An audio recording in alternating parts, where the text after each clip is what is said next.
look with favor upon this Parliament of the Republic of Ghana. Grant that it may perform its high duty as set aside. Give divine guidance to the President of the Republic. Now, members of Parliament, ministers of state, discernment and vision, integrity and carried out through the labors of government. This land and people will well and truly serve, and their good purposes for the common human life be well established. Amen. O God, grant us a vision of our country, fair as it might be, country of righteousness, where none shall wrong his neighbor, country of plenty where evil and shall be done away with, country of brotherhood, where all success shall be founded on service, and honor shall be given to the deserving, country of peace, where government shall rest on the will of the people, and the land for the common good, lies the effort of those who struggle to make this vision a living reality. Inspire and strengthen our people, that they may give time, thought, and sacrifice to speed the day of the coming beauty of Ghana and Africa. Amen.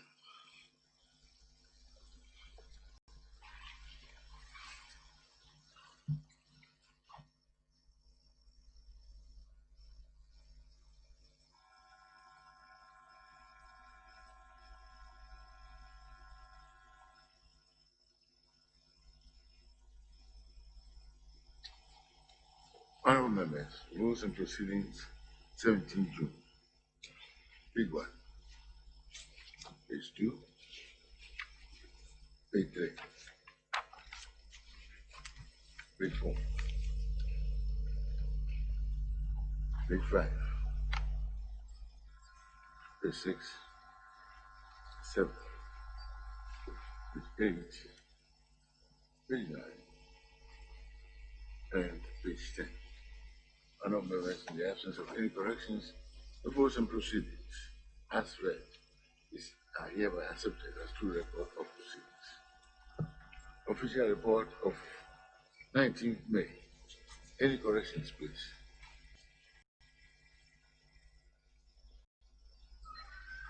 Any corrections?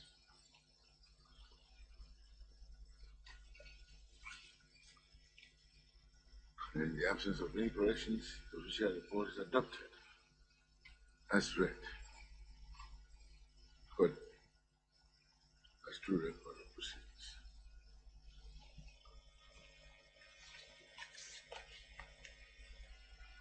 At the commencement of public business, item 4 onwards. Honorable Majority Leader, what do we have?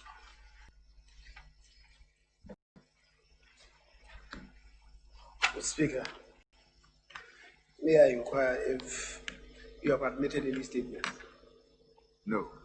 You have not admitted any statement? There's no outstanding statement. All right. Speaker, for the presentation of papers, I think it was slated for yesterday, and I did indicate that the chairman of the Foreign Affairs Committee is understandably absent. But yesterday he was absent, and I indicated that we should relocate these to next week, by which time we would have conquered the forces confronting him.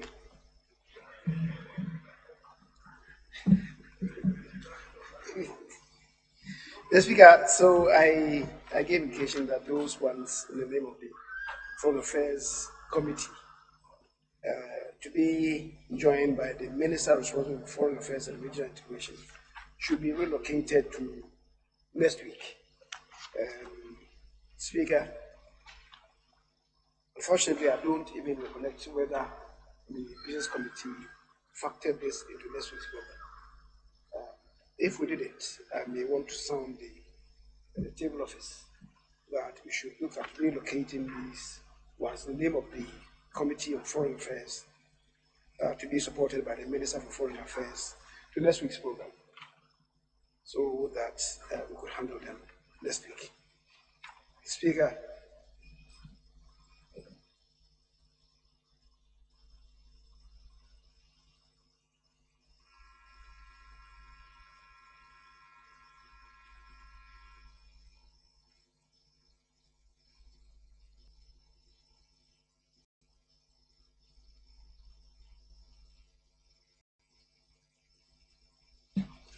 Mr. Speaker, again, as I indicated yesterday, the sponsors of the land bill are engaged in their own battle.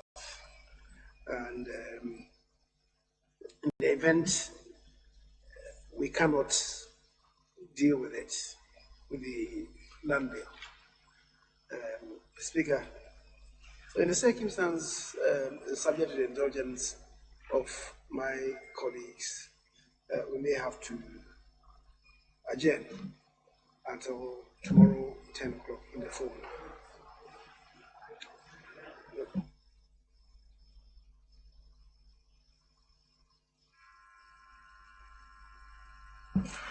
Honorable Yerichi.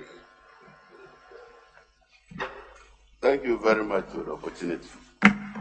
You remember that when it became necessary for us to suspend even the meeting and continue to come, it was business for us. Now our colleagues are going to have election. Since yesterday, we have not been able to do any business.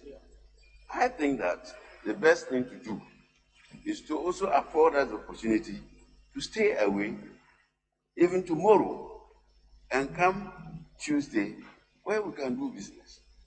Because of the COVID, we should not even be congregating again. But they have a vital thing they are doing. They must do this exercise. And it is not their fault that they are not here. I think that you, as Speaker, use your discretion to also suspend our sitting. Just like when we were asked to come, even when the crisis was there. So that we don't seem to be, if anybody's in this parliament today, will not take us serious. If rather, he's moved the motion for us to adjourn until Tuesday. Thank you very much. Honorable Minority Leader, Chief. Thank you, Mr. Speaker. Mr. Speaker, the reality, is dawned on us. Obviously, we cannot expect our colleagues opposite in as closer the primaries gets to be here. Even if we were to have primaries, I'm sure it would be the same situation. But I know the predicament of the majority leader. The business statement that has to be read for next week. And usually we do it on Fridays. Mr. Speaker, under the given circumstances, the business statement, the business committee met. Its report, in my view, if we all can avert our mind, take it to Tuesday, first thing, so that we just don't come tomorrow because of the business statement. Because the Speaker, like the Honorable Yelicha said, the inability of the ministers, the rankings, the chairpersons, makes it impossible for us to do anything really meaningful. But just to come and do business statement, we can either say maybe suspend this sitting and get the business report ready and do it and go, or we can take it first thing Tuesday and then we'll proceed with the rest of the work. So that since the leadership are familiar with the content of the business statement, those who have questions and other things could be communicated to, so that on Tuesday we can have business. Other than that, tomorrow we'll all come again only to take business statement and go back. But I believe we can save ourselves the worrying of congregating tomorrow, either by trying to suspend sitting now 30 or 1 hour and get the statement ready, or take it on Tuesday first thing, and then we'll be able to proceed. Because this, we can't blame our colleagues for not being here. Obviously, they can't be here, and it is practical, and I'm sure the country appreciates that in a democracy where they have choice, you cannot expect our police opposition to be here.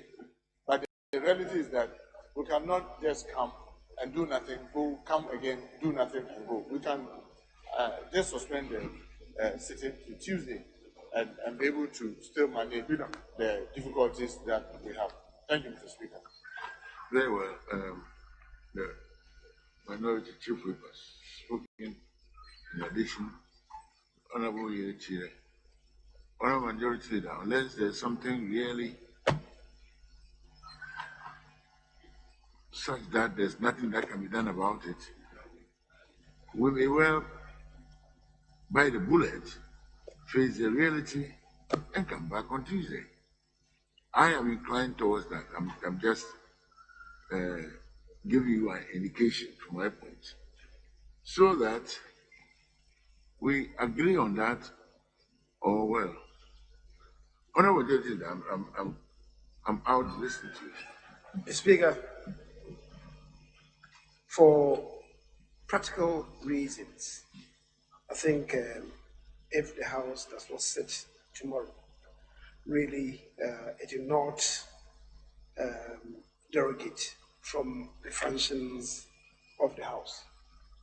Speaker, you may listen to members, and if you take a sense of the House and you believe strongly that if we should not meet, if we should not sit tomorrow, it will not take anything away from the responsibilities of the House, and that will recommence on Tuesday. In other words, to suspend the meeting until Tuesday, it could be done. The Speaker, but I think that this really should teach us all some lessons. The holding of primaries of parties should not happen when Parliament is meeting. Is the first lesson. Indeed, it should not even be too close to immediately after adjournment, because my colleagues had their own very recent. Indeed, it was during the recess, but it was the effect of it was eating into the time the Parliament was meeting. And indeed, the last week before they went, the House suffered the same impairment. Mr. Speaker,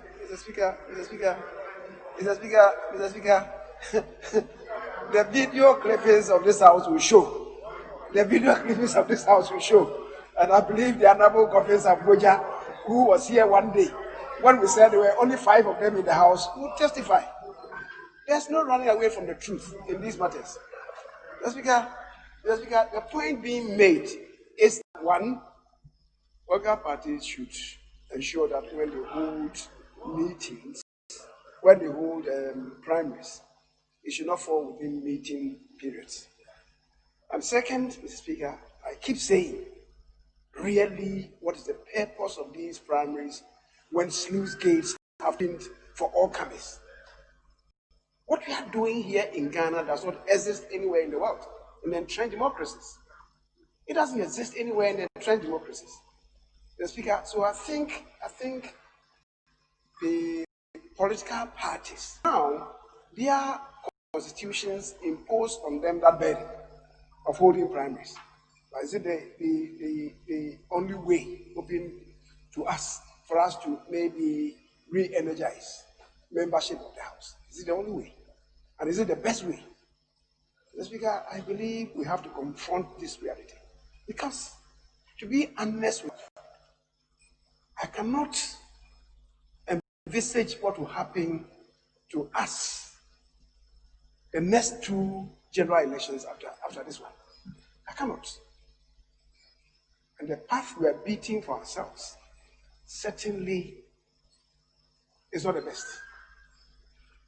The 2 major parties, MPP, NDC, should bite the bullet and do serious introspection into the operations of their constitution and proffer the necessary amendments.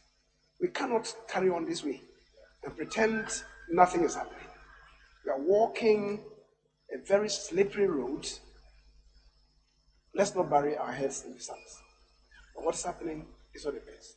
And we all do know that this is the genesis of corruption. We are sowing the seeds of corruption. Let nobody pretend that we don't know what is happening. Mr. Speaker, we should take a cue and work to improve the system. The Ministry of Parliamentary Affairs has really been engaging the various political parties, and MPP, NDC, CPP, PNC. We all acknowledge that something must be done to correct what we all acknowledge is not the best. But it looks like nobody wants to start. And we are all behaving like Tim Rousseau's. Mr. Speaker, the Honorable The honorable Mills said that my party can start. Mr. Speaker, I believe, honestly, it's too late in the day now. We have just 48 hours to hold the primaries. It's too late, but there should be a serious effort to reform the system. Otherwise, it may be cataclysmic for this nation the way we are going. The Speaker, as I was saying, when the NDC, in approaching their primaries, had to attend to their backyards, business could go on.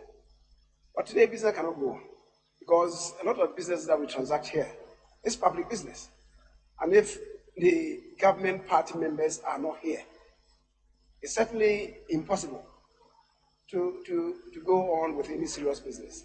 So Speaker, it explains the reason why I was asking if there are any statements, so that we could have spent some time on some statements. Unfortunately, there are no. So, Speaker, I believe if we have to be realistic, we should learn useful lessons and improve our system of governance, beginning with the political parties, and move on to improve our governance. The Speaker, having said so, I want to move that we adjourn this House until Tuesday next at 10 o'clock in the forenoon. I so move. Thank you very much, Honorable Majority Leader. Honorable Minority Chief Whip. Thank you, Mr. Speaker. Mr. Speaker, I know it's just simply to second the motion that he said, but just to comment on the majority leader's view about the primaries and the nature of the political parties. It's true that the Ministry of Parliamentary Affairs did make some attempt to get the political parties to meet over their constitutions and how we can safeguard this House. Mr. Speaker, it is very, very apparent, as the majority leader is saying, if we continue to pretend and assume that everything is okay, he's predicting maybe in the next two parliaments. I doubt whether it may get there, because if you talk to many of the experienced colleagues in this chamber, it looks like many are just exhausted with the bickering, the unnecessary attack. It's becoming like a crime to have kept long in this House and have gained the experience. It's becoming like a crime. And Mr. Speaker, I don't know if you recollect, it was the majority leader when we were in the UK Parliament, and question was asked how we do our crime. When we said it, it was like, is that a democracy where you open every constituency every 4 years for primaries? And in the US, a congressman said, once you are in Congress, there's 87% chance that you remain there. And that is the reason why some of them are able to do 4 decades in Congress, because they do not just open every constituency for contest. And in the UK, the Labour said that you need to raise to 10 in the constituency that it should be open for primaries before even primaries could be done. And they said in most of these situations, the sitting MPs, if you could raise to 10 signatures that the constituency should be open for primaries, they will not even contest because they know they will have lost faith. But the way we do it, Mr. Speaker, where even if you are the deputy speaker, all the way to the last backbencher, all the constituencies, the floodgate is open. Mr. Speaker, let's be real. I know this weekend will just be like what happened during the NDC primaries. Maybe this time, because they are in government, they even get worse. The kind of measures that will be exchanged. Mr. Speaker, this is against our electoral rules. And all of us, both sides, engage in it as if is the order of the day. People in how much they give. Oh, if you give 5,000, I'll give 10,000. And we all sit and watch and laugh over it. Sometimes you have video evidence. Yet the electoral commission, the attorney general's office, the police, nobody seems to be worried. We should be asking ourselves, where are people getting those monies? If someone this weekend goes to spend 1 million Ghana cedis, and Mr. Speaker, when I compute the salary of an MP, together with the estimated ex gratia, it's not up to that. So you simply ask, how is the person going to pay off for those expenses. And if as a country, we all just pretend that, oh, it's usual, oh, it's, I mean, you hear delegates on both either NDC, MPP, saying that, oh, this is our cocoa season. I mean, we are just entrenching corruption in our country, and we don't see anything wrong with it. I perfectly agree with the majority that the political parties, led by the two major political parties, must come together and be able to sit around the same table and say, look, we've had enough of this. What do we do to clean our mess going forward so that we can protect our democracy? Other than that, very soon, this house, now, Mr. Speaker, if you check the roll, the newcomers, the first timers, are almost 50% of the house. Tell me what history or what future does this house have? If at every time, at every point in time, you have half of the house are new members. Maybe the second timers may also consider about 30%. Then by the time you get to four, because for seventh timer, it's only Honorable Babin who is still here. For the sixth timers, we have loved Honorable, the majority leader, Honorable Colin Zelda. And yes, that's the two. And then when you come to the fifth timers, Mr. Speaker, you have just about, on my side, I don't even have a single fifth timer. It is on the other side, you have Honorable Kenny Jadapon, Katie Hammond. I think they are only the two. Mr. Speaker, this is a joke. Operators, we came with us. It's a fourth timer. Even the fourth timers are about just 16. Mr. Speaker, what kind of parliament is this? 275? The most experienced one that have stayed over 4 terms are less than 30. And we don't see the danger coming. Mr. Speaker, I agree with the majority leader. And I also agree that he made some attempt for us on both sides of the leadership to drag our leaders of our political parties to think through what to do. Yes, we had a discussion. Everybody commented, lamented like I'm doing now, and just carried our bags and left without do. What roadmap are we going to put? What do we envisage in the next year? What amendment are we going to propose in our various constitutions to be able to achieve all the lamentation that we've all had? Nobody said anything, and everybody just got up and left. So, Mr. Speaker, it is our hope that this suggestion, now that it's been said on the floor of the House, civil society will be interested. Other governmental institutions, especially the independent constitutional bodies, will pick interest. So that, because if we are not careful, on our own, we may find it difficult to do it, because why? You have branch or police station in the case of NPP, NDC will say branch at the police station. We elect 9. I mean, what kind of democracy is that? You go elect 9 people at the police station. You elect about 5. You come and elect constituency executives. All of them. In the NDC, you elect 27. And the MPP, I think that's where it's even a little better, because you elect us about 8 and appoint the others. Up to the national. When these people are elected, you come and tell them that let's find a way of reducing this unnecessary election and monetization. It becomes difficult because he has paid, and he thinks that people should also pay him. So, time has come for us to be real. Let's stop pretending that we are not engaged in corruption. Because when I say this, when you pay for you to be elected, you are involved in corruption. Whether it is 5 cities or 1,000 or 5,000, the value is the same. Because you are paying to influence people's decisions. If we can't stop this and we continue, Mr. Speaker, I'm afraid very soon, very experienced MPs here will just take a shower and leave. And then this chamber will be left with a greater respect. People who are here to do business. And the Speaker, after the rest, it's not easy to do. Those who do business, they come, they write their name and they leave. Because they have business interests to go and take care of. Who will sit in this chamber and protect the sanctity of this house? Nobody. Because if you remain in this house, there's no any gold to dig here. There's no any money to make here. You need to have the passion for it. You need to have the willing, you are willing to serve your constituents. And if this one you cannot do unless you pay, it's only in Ghana that people expect you to pay them to serve them. In fact, other places, people pay you to serve by financing your campaign, financing a lot of things. Here, people expect you to pay them directly to serve them. If we do this, I don't think it will augur well for us. With these few comments, Mr. Speaker, I want to second the motion for adjournment until Tuesday, 10 o'clock before noon. Thank you, Mr. Speaker. Thank you very much, honourable members. The motion for adjournment has been moved and seconded. Please, honourable Majority Leader. Mr. Speaker, notwithstanding what you have said, I thought tomorrow we'll have the opportunity to wish those of them who are facing various battles well.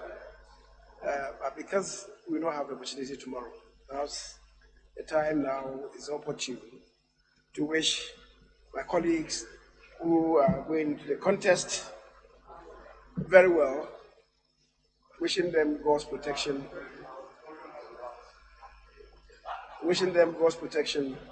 and hope to see them emerge victorious. The Speaker, I wish that an overwhelming majority of those of them who are going into contest, if not everyone, should emerge successful. Because, Mr. Speaker, as we have been talking about today, in Parliament, generally speaking, the longer a person stays, the better he becomes in the performance of his functions as a member of Parliament. Mr. Speaker, we should all recognize that building the competence and capacities of members of Parliament is not a 4-year affair. I'm cautious in my choice of words. I've said that generally speaking, because indeed I must also admit that there are some who may stay in Parliament for 2 terms, 3 terms, but they will not allow Parliament to pass through them. They pass through Parliament without allowing Parliament to pass through them. So the distinction must be made. But generally speaking, the longer a person stays here, the better material he becomes, and the greater relevance he has for himself and for Parliament, and indeed for the nation. So, Mr. Speaker, on occasion of the holding of the primaries for the MP, I wish my colleagues who are God's blessings and wish them to emerge victorious, as many of them as possible, if not everybody. Our foremost wish is for all of them to emerge victorious. Failing that, an overwhelming majority should emerge victorious. I wish best wishes and indeed God's blessings for them and to them. Mr. Speaker, thank you. All those in favor, yes. Speaker, I just want to seize this opportunity to wish my colleague, the Majority Leader, the Honorable Chairman Sabonsu, well, even though he has survived the threat of competitive democratic process. I've been in Wonderland, wondering what has happened to internal democratic values and processes of the new patriotic party. But Mr. Speaker, many of our colleagues are out there who are not going independent. They are not as lucky or as strong majority leader. They need protection, and they need our prayers, and they need our support. Mr. Speaker, my heart is out there for every incumbent member of Parliament seeking a return. It's a worthy political journey, as leaders have said, that we have more experienced MPs, the stronger our Parliament will become. So, Mr. Speaker, I want to wish all our colleagues on the new party who are going through competitive democratic process on Saturday well. May it be peaceful. We are monitoring closely, and we'll monitor closely, and as and when we make comments as to monetization and democracy being on sale, the evidence on the ground will support it. So, Mr. Speaker, I support the initiative that we adjourn in order to give our colleagues ample time tomorrow into the week and to be able to make it. I thank you for the opportunity. All those in favor of the motion say aye. Those against say no. The ayes have it. The House is adjourned till Tuesday, 10 o'clock in the forenoon, also soon. Thank you very much.